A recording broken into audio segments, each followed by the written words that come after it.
Hi friends, welcome to my channel. ఏపీలో deputy speaker Raghuramakrishnaraju గారు ఉగాది నుంచి ఫోటో కొట్టు ప్రైజ్ మనీ పట్టు అనే కార్యక్రమం అయితే మొదలు పెట్టారండి.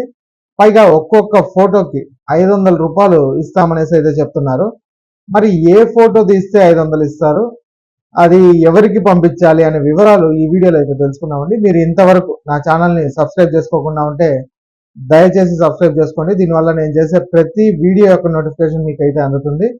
ఏపీ ప్రభుత్వ పథకాలకు సంబంధించిన ఏ సమాచారాన్ని మీరు మిస్ అవ్వకుండా ఉంటారు. లైక్ చేయండి, షేర్ చేయండి. మీరు ఇచ్చే ఒక్క లైక్, మీరు చేసే సబ్స్క్రిప్షన్ మాకు ఎంతో ఎంకరేజింగ్గా ఉంటుంది. వీడియోని ఎక్కడ స్కిప్ చేయకుండా చివరి వరకు చూడండి. దీనివల్ల ఇంపార్టెంట్ పాయింట్స్ అయితే మిస్ అవ్వకుండా ఉంటారు. ఇక ఆలస్యం చేయకుండా వీడియోలోకి అయితే వెళ్ళిపోదాం. ఆంధ్రప్రదేశ్ డిప్యూటీ స్పీకర్, ఉండి ఎమ్మెల్యే రఘురామకృష్ణరాజు ఉండి నియోజకవర్గవాసులకు ఒక రిక్వెస్ట్ అయితే చేశారండి. ఉగాది నుంచి ఉండి నియోజకవర్గంలో ఫోటో కొట్టు ప్రైజ్ మనీ పట్టు అనే కార్యక్రమాన్ని అయితే తీసుకొచ్చారు. ఉగాది నుంచి ఎవరైనా పంట కాలువల్లో ప్లాస్టిక్ కానీ ఏ విధమైన చెత్త కానీ వేస్తే 1000 రూపాయల వరకు జరిమానా విధిస్తామన్నారు. ప్రజల ఆరోగ్యాన్ని పరిరక్షించాలనే సదుద్దేశంతో ఈ నిర్ణయం తీసుకున్నట్లయితే తెలిపారండి. ఇలా జరిమానా ద్వారా వచ్చిన డబ్బుల్ని కెనాల్ డెవలప్మెంట్ ఫండ్ లో జమ చేసి ఈ కాలువలను శుభ్రం చేసేందుకు అయితే ఉపయోగిస్తామన్నారు. ఉండి నియోజకవర్గ ప్రజల జరిమానా కట్టే పరిస్థితి రాకుండా ప్రజలందరూ కాలువలను శుభ్రంగా ఉంచుతారని ఆశిస్తున్నాను అనేసి ఎమ్మెల్యే గారు అయితే అన్నారండి. ఎవరైనా కాలువల్లో చెత్త వేస్తే వారి ఫోటోలను తీసి సంబంధిత అధికారికి కానీ తనకు కానీ పంపిస్తే వసూలు చేసిన జరిమానాలో 500 బహుమతిగా అందిస్తామనేసి అయితే అంటున్నారు. అంటే ఒక్క ఫోటోకి 500 రూపాయలు ఇస్తామని ప్రకటించారండి.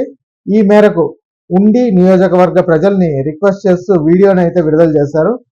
ఉండి నియోజకవర్గ నివాసితులకు నా విన్నపం, కాలువలు డ్రైన్లలో చెత్త ప్లాస్టిక్ బాటిల్స్ అయితే వేస్తున్నారు. ఇవి నీటి ప్రవాహానికి అంతరాయం కలిగించడమే కాకుండా అనారోగ్యానికి కూడా కారణమవుతుంది. మనం తాగే నీటిలోకి చెత్తను కలపడం అంటే అంతకంటే దురదృష్టం అయితే లేదు. ఎంతగానో చెప్పి చూసాము అనేసి రఘురామకృష్ణ గారు అయితే అన్నారండి. ఇక జిల్లా కలెక్టరు ఇతర అధికారులతో చర్చించిన తర్వాత ఉండి నియోజకవర్గంలో ఉగాది నుంచి కాలువల్లో కాలువ గట్ల పైన కవర్లు కానీ సీసాలు చెత్త పడేయడం వంటివి చేస్తే మాత్రం 1000 రూపాయల వరకు జరిమానా విధించడం జరుగుతుంది అనేసి అయితే అన్నారు. వారిని సెల్ ఫోన్లో ఫోటో తీసి సంబంధిత పంచాయతీ సెక్రటరీలకు కానీ లేకపోతే ఎమ్మెల్యే కార్యాలయానికి కానీ తెలియజేస్తే వారికి 500 రూపాయలు బహుమతిగా ఇవ్వడం అయితే జరుగుతుంది. మిగిలిన 500 కెనాల్ డెవలప్మెంట్ ఫండ్ కింద జమ చేస్తాము. మేము ఎవరి మీద పెనాల్టీ వేయాలని ఆశించడం లేదు అనేసి కూడా అన్నారండి. మన పరిసరాలని మనం పాడు చేసుకునే దుస్థితి కల్పించవద్దని కోరుకుంటున్నాను అని ఆ వీడియోలో అయితే రఘురామకృష్ణ గారు అయితే చెప్పారండి. ఇక ఈ వీడియో నచ్చినట్టయితే ఒక లైక్ చేయండి, అలాగే మా ఛానల్ని సబ్స్క్రైబ్ చేసుకోండి. Thanks for watching.